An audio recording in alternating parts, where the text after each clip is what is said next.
What are the things that I'm still carrying that I need to let go of? These questions bring you into the mindset of your future self, right? The version of you who trusts her decisions, who knows the direction she's heading, and who isn't driven by pressure or fear. Okay. And when you have access to that version of yourself, your choices naturally become clearer. Welcome to How to Quit Your Job, the podcast for moms ready to ditch the 9-to-5 and build a life and business they love. I'm your host, Jenna Reichel. Let's go. Hi, mom friends. I'm genuinely excited to talk to you today because this episode covers a topic that is really important to know. And once you see it, you really can't unsee it. It's something that makes starting a business extra challenging for moms who have built their careers in traditional roles. And it's really important because it explains so much about why the beginning can feel confusing, heavy, and or strangely uncomfortable. So we're going to get into that for sure.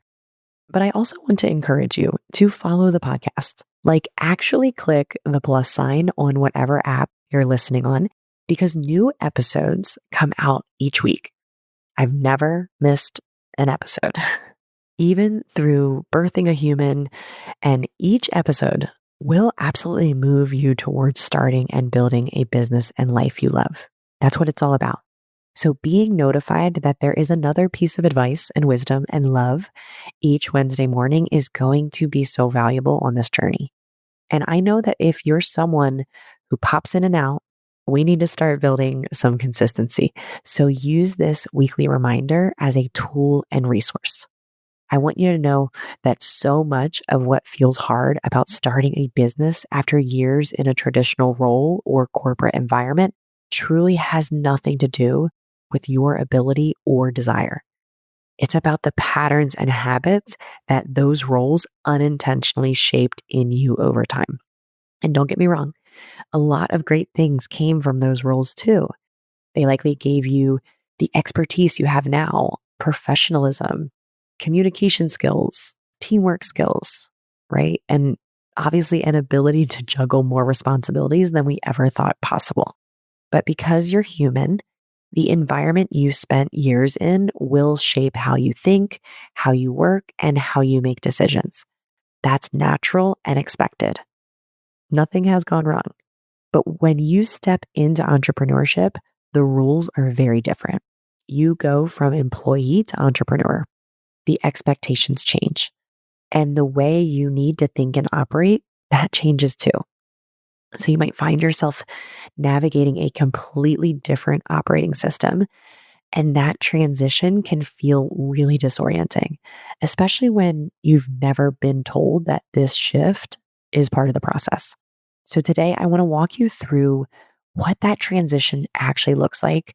I want to help you understand why your brain defaults to certain patterns and how to consciously grow into the CEO version of yourself with both compassion and clarity. First, I want to talk about the difference between corporate thinking and entrepreneurial thinking. And when I'm saying corporate thinking, I don't just mean a typical corporation. Okay. I'm really talking about a traditional 9-to-5 where you are an employee and working for someone else's goals. Because even if you worked in a nonprofit or education or government, these same theories that I'm going to talk about apply. First, one of the biggest shifts moms make when leaving a traditional role is moving from an environment that values predictability and order to one that values experimentation and self-trust. Corporate rewards thoroughness and preparation and consistency and alignment across different teams. Those skills matter tremendously in that context. They make you reliable, they make you an asset, they allow large systems to run smoothly. Entrepreneurship, though, it needs something different. It asks for adaptability and creativity, intuition, and a willingness to really act before you have every detail figured out. It rewards the courage to try small things or big things, to shift when needed, to pivot, and to see every step as part of the learning process. It's so normal to come into entrepreneurship with certain expectations because your brain is wired for the world you just came from. You probably want clear direction. You want a foolproof plan. You want to know the right way to do things before you begin. Not because there's a lack of confidence, although many of my clients would argue that that is the case. But I want to assure you that it's because of your previous environment. That's what your previous environment required. And when those things don't exist, it can create a lot of tension and doubt in your mind. Old habits die hard. And so a lot of the initial work in entrepreneurship is trying to step out of those old habits and mindsets, unlearn those things so that you can make way for what entrepreneurship requires. When you see this as a conditioning issue instead of a character flaw, my hope is that you step out of judgment and into strategy. This is not a you problem. This is just learning a new way to work, which takes time and practice, both of which we'll talk about in this episode, actually, how to do it. Another pattern many moms carry with them from corporate, myself included, which I'll talk about, is the habit of overworking. Okay. When your value in a company is tied to responsiveness, long hours, being available for other people's timelines, your body learns to associate time spent with productivity. This is exactly what happened to me when I first left corporate and started my own business. I recreated my workday almost exactly. So I was sitting in my office from 8 to 5, filling the day because that's what was familiar to me. I assumed that being in front of my computer meant I was taking my business seriously. But instead of feeling productive, everything felt confusing and counterproductive. Okay. Without those meetings and deadlines and external direction, I found myself truly like spinning in place.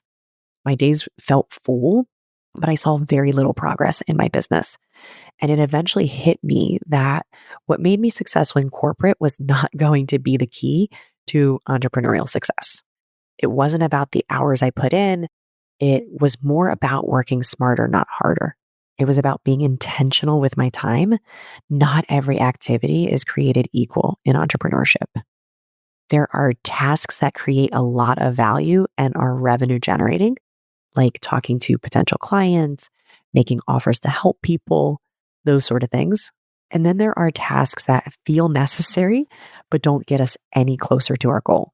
And for me, this was things like working on a website, posting on social media, writing blog posts, right? When I started asking myself on a daily basis whether those actions were revenue generating or not, I started to see how much time I was wasting doing things that didn't push my business forward, but that felt good because I was working, right? I was filling the time. I was in front of my computer and working from 8 to 5. And I realized that so much of the work that I did in corporate was not necessarily revenue generating activities, which is okay because large corporations and companies require a lot of that in order to function. But that's not the case for a new business. There are very clear activities that are more valuable than others, which means that it's not necessarily about the hours you work. It's about the value you create in those hours. And once I let myself think differently, everything changed. It also made my work week far more fun because I started taking more time to do other things that filled my cup. I felt less guilty about time I spent with my kid. I was choosing fewer priorities, and that mattered more than filling my calendar.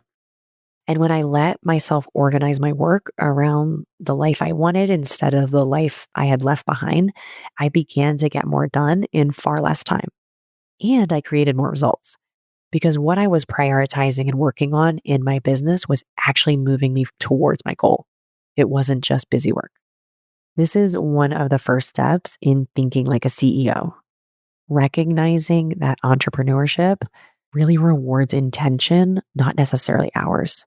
A CEO is measured by their goal setting or visioning, the decision making, and the value they create for clients, not just the time that is spent in front of their desk.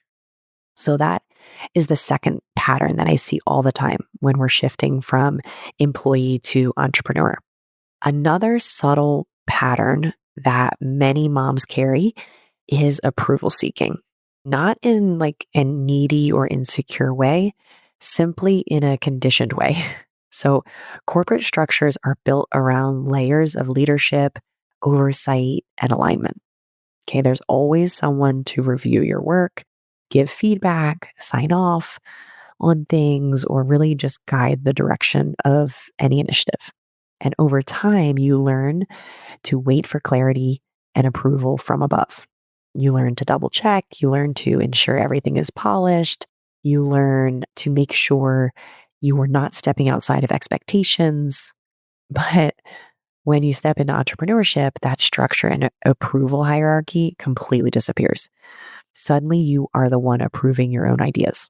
You are the one directing your own work. And even if you feel excited about that freedom, it takes time for your brain to feel safe with it. I see this all the time with clients. Just earlier today, I was coaching someone and she kept asking my opinion about the smallest decisions in her business. And I realized that she was used to a final decision being made outside of herself and that she was wanting me to make a decision for her. And listen, I'm more than happy to advise and give my fair share of opinions on what my clients should do. I don't hold back, probably more than a traditional coach should. But I often notice that it's a conditioning around approval seeking and permission that some of my clients lean on from me. And it's wanting me to review their work and give a final sign off because they are afraid that they'll make a mistake and what that means about them and their business. Hi, mom friends. If you've been thinking about starting a business, but you're not sure where to begin, or you can't seem to get yourself moving, I want to personally invite you to a free live class I'm hosting on December 10th called Unstuck. This class will help you finally get the clarity you've been missing, clarity about what you want, why you've been holding back, and what to focus on first so you can actually start your business in a way that feels simple and doable. If 2026 is the year you want to actually build the business you keep daydreaming about, this is where it starts. Save your seat at mom.jenna.coach/unstuck. That's mom.jenna.coach/unstuck. I can't wait to see you there. Entrepreneurship requires that you learn through experience, and sometimes that means learning from our mistakes. When it comes to making confident and quick decisions in business, our corporate conditioning is a huge obstacle. The hesitation you may experience is not lack of ability, it's just lack of practice, right? Your brain is waiting for leadership that now needs to come from within. Learning to become the CEO of your business is largely about learning to trust the direction you set for yourself and all the little decisions along the way. So, we're conditioned to be an employee, but now we want to be the CEO. So, how do we actually make that shift? Back in episode 37, I talked about how to achieve your goals and who you need to become. And that core idea from that episode applies here too. So, to reach any new goal, the most important work is stepping into the identity of the person who can create it. And that's exactly what we're doing here. I want you to start practicing being a CEO, not just in the business you want to start or the business you've recently started, but the CEO of your entire life. You already are the CEO of your life right now, whether or not you have a business yet. You're also likely the CEO of your family, your home, your schedule, and so much of the mental load you carry. So the first step is grounding yourself in that identity and really getting to know who that version of you is. And at first, I will say it will be like shaking hands with a complete stranger, but through the practice that I'm going to talk about, you will get to know that person so much more clearly over time. Before you grow into her fully, whatever that version of her looks like, it's helpful to understand where you're starting from. Okay. That means taking a moment to notice how your corporate experience is shaping your current habits, not in a judgmental way, in a compassionate, observational way. Okay. You might notice that you wait for clarity or direction before acting. Maybe you recognize patterns around seeking approval or polishing something to perfection before sharing it. Maybe you feel this need to fill your calendar because full feels familiar and it feels productive. Or maybe you find yourself putting pressure on yourself to get things right. These were all useful habits in a corporate environment. They kept you aligned, reliable, and effective. They simply don't map onto entrepreneurship. And this goes for you whether you have left corporate or whether you are still in corporate. If you're still in a traditional role where you have a 9 to 5 and you're an employee working for someone else, notice these patterns in your day to day workday. Notice the different levels of approval. Notice the number of meetings and the amount of polishing and perfectionism that goes into any new initiative. It's actually more beneficial if you are still in corporate because these patterns will be so much more obvious. So, noticing where these patterns show up now in this moment will help you see what you might be carrying forward or what you might carry forward without meaning to once you are out of that corporate environment.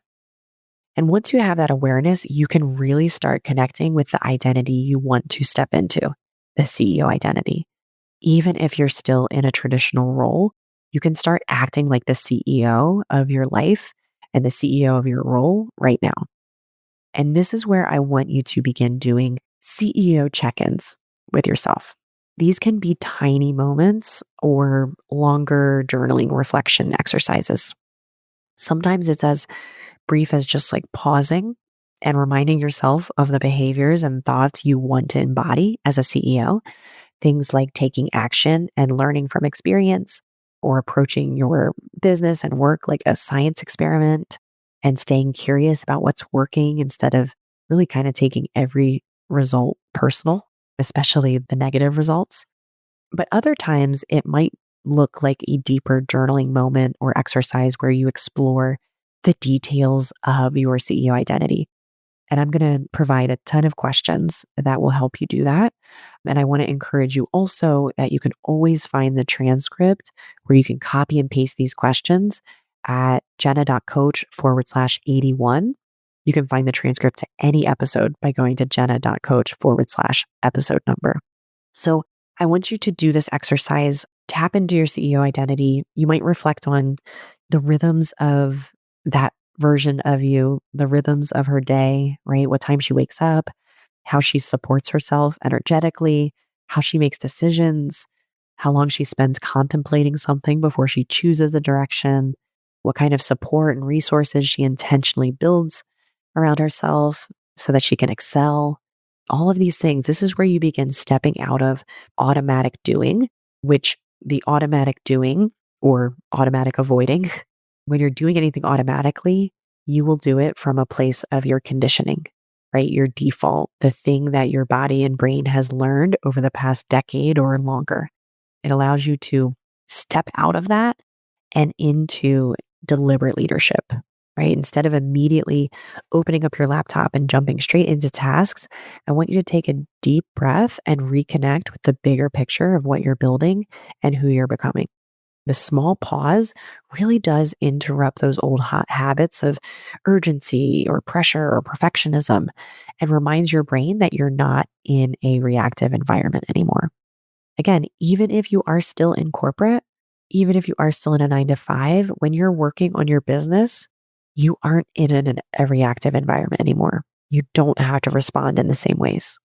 You're in a creative one, right? And from there, you can begin asking yourself some really powerful grounding questions.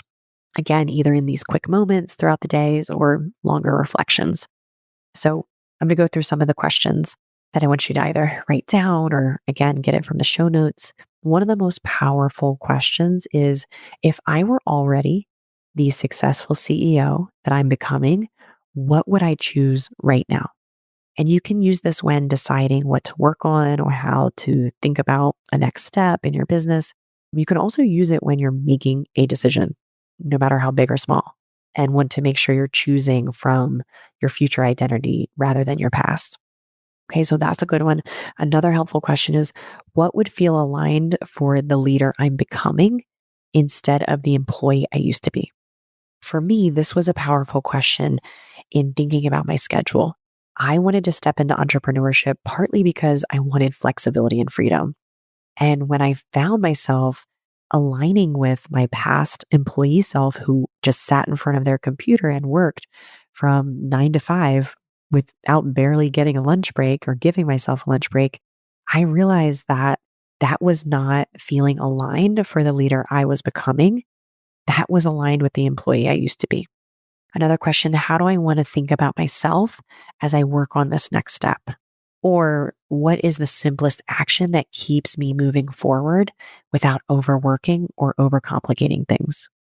I love asking, what would this look like if it were simple? What would this look like if it were fun?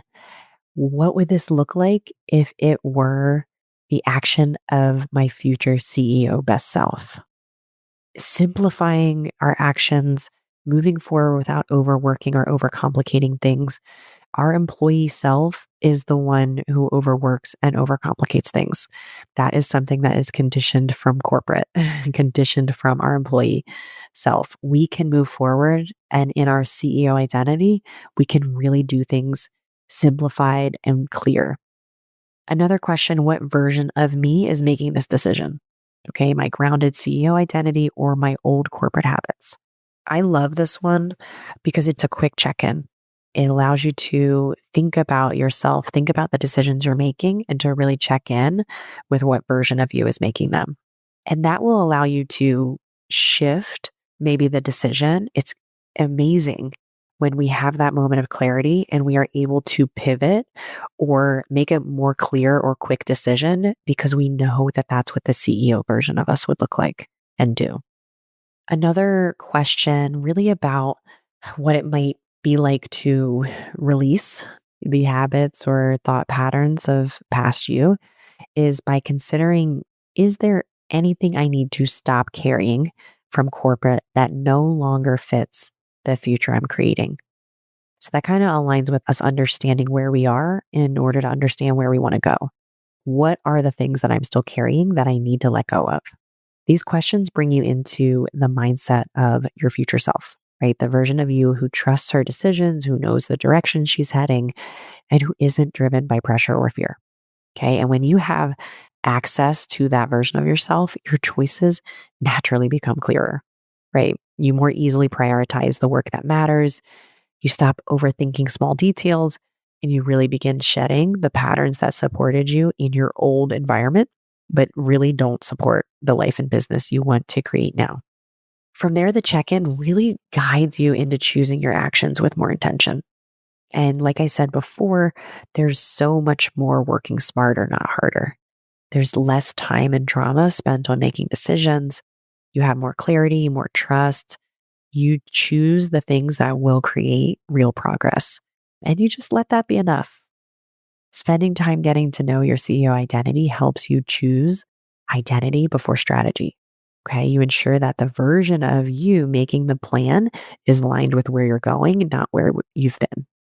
So often we try to build businesses from our employee brain, the version of us that is used to structure and approval and waiting and overthinking and trying to be perfect. And that is natural because that is how we're conditioned. But when you make an effort to really shift into your CEO identity, you start making choices from a grounded confidence and clarity instead. And this is how we step out of corporate conditioning and into a new way of thinking. And it's a deeply transformative practice because it reconnects you with the identity that can actually build the business and life you want. Okay. We think we need to create the business before we can think like a CEO, but in reality, it works the other way around. Thinking like a CEO is what creates the business. And that shift requires intention and reflection and a willingness to see what you're carrying from your corporate life so that you can really consciously step into the entrepreneur and CEO you are becoming. As you take these ideas into your week, I want you to give yourself permission to grow into that CEO, but grow into her slowly. Okay. This isn't about getting it perfect. It's about practicing new ways of thinking and leading yourself one intentional moment at a time. What we're doing here is letting go of years of conditioning, expanding into a new version of yourself, and building something that aligns with the life you want for you and your family. And that work takes time and it requires tenderness and compassion, and it deserves support. And if today's episode is landing for you, if you are seeing the old patterns, the old habits, or old ways of thinking that might be holding you back, I want you to join my upcoming webinar on December 10th. It's called Unstuck: How to Build the Business You Can't Stop Thinking About. This is a powerful hour that will absolutely help you understand why you've been feeling stuck, even though you're completely capable and ambitious and deeply committed to this new life you want to create. We're going to talk about the emotional and mindset layers that no one ever tells you about, the ones that quietly slow you down and drain your energy and make starting a business or building a business feel so much heavier than it needs to be. Okay, you're going to learn exactly what's actually happening when you try to take action and then freeze, or when you overthink every decision, or when you tell yourself you don't have time, all those things that we tell ourselves, the ways that our brain keeps us safe. You'll leave with tools that help you build real emotional capacity, create clarity, and take meaningful steps so that you can build the business that you can't stop thinking about. And if this episode helped you see yourself more clearly, this webinar will truly help you understand what to do with that awareness so you can finally move forward with confidence and momentum. You can save your seat at mom.jenna.coach/unstuck, or just check out the show notes, jenna.coach/81. I would love to see you there. You absolutely can build the business and the life that you can't stop thinking about. It's okay to want more. You deserve more. And this podcast and that upcoming webinar on December 10th will help you take the next steps to make it all happen. I'll see you there and see you next week. Thanks for listening to this week's episode of How to Quit Your Job, a mom's guide to creating a life and business you love. If you want to learn more about how I can help you stop making excuses and start making moves, head on over to www.jenna.coach.